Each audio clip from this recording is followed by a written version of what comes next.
All summer, kids have been outside, hopefully trying to play with friends or traveling around a little bit, basically doing everything they can to avoid schoolwork. This actually could end up working against them once they get back to school. They aren't going to be as ready as they might be to go to work, start reading and whatnot. So one of the best ways you can get your kids ready to go back is by having them read. And today, to talk about the importance of getting your kiddos to read, is joining us now on our 702 Communications line. 702 Communications, keeping you connected. We've got Lauren Nephew, Youth Services Manager over at the West Fargo Public Library. Lauren, welcome to the show. Happy Friday.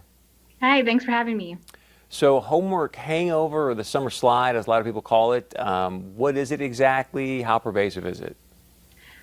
So what tends to happen is in the summertime, kids aren't as actively engaged in reading and learning.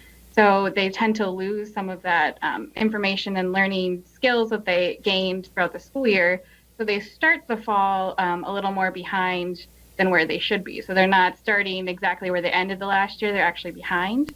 So there's a lot of studies that have shown just doing a little bit of reading, even just 15 minutes a day, can really help stop this summer slide or learning loss that occurs in the summertime.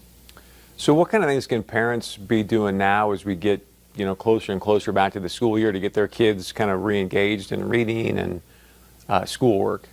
Well, one way would be to maybe make it a family activity. So this could mean spend 15 minutes a day. The whole family has time where they just read their own materials, read their own books, magazines, newspapers, whatever it is.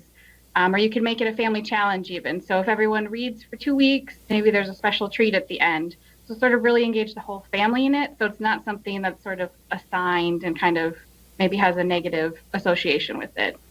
And then are you doing kind of a book club at some point, maybe just to make sure that they're actually reading it so they can talk about what's going on in the book, or what do you suggest? Yeah, so you could do that. You could even kind of have family time to chat and engage with what the kids are reading. That is a part of it too, is making sure they're not just reading but engaging with the reading. So asking those questions. You could start like a neighborhood book club. Maybe get some of the neighborhood kids all reading the same story or same book, and then having a quick discussion about it. Sort of that engagement with the reading also is important as well.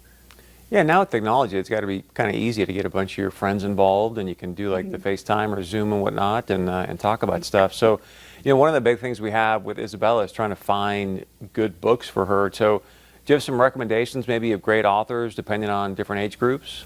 Yes, definitely. So when you're starting with some younger kids, one book that I really enjoy right now is called The Great Indoors by Julie Flacco and Ruth Chan.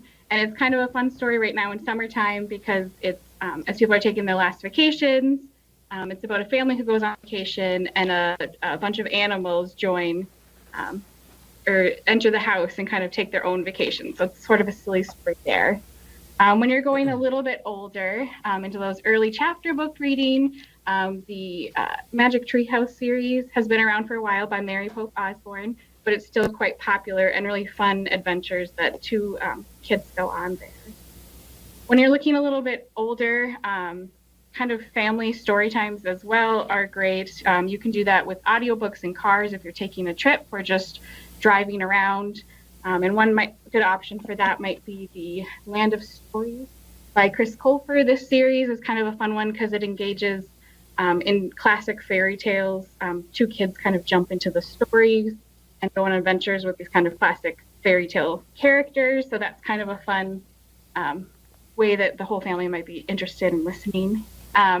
Another option for reading is kind of graphic novels are really picking up. And it's sort of another way for kids who aren't as exciting about reading really engage with that format. So there's kind of the traditional comics, your superheroes are in there.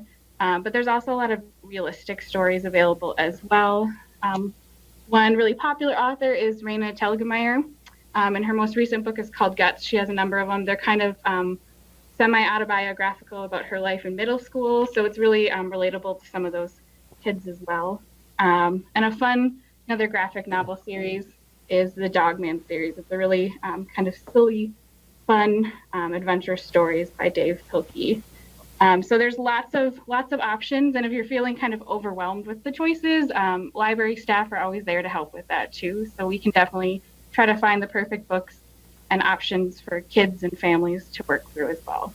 Good stuff. If you can, we got about a minute left. Just let people know where y'all are located at, some of the service, because I spent a lot of time here at the library. You guys do a great job. So what are some maybe services you guys offer, things like that?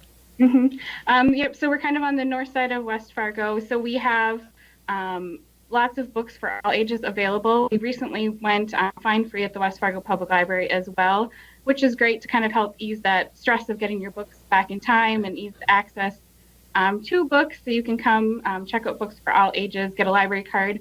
We serve the whole of the West Fargo School District. So if you're at a West Fargo school, you can come and use our services at the libraries. We have computers available. We're also doing a lot of programming still, even with kind of the situation we're in now. So we have virtual story times. We do different trivia nights and activities, craft kits, things like that you can take part in as well. Great stuff. We really appreciate it. You're going to go check them out. They got a lot of great things over at the West Fargo Library, and hopefully we'll have you back on soon, okay? Thank you. Thank you. All right, stay with us. We got a lot more coming up right here on North Dakota Today.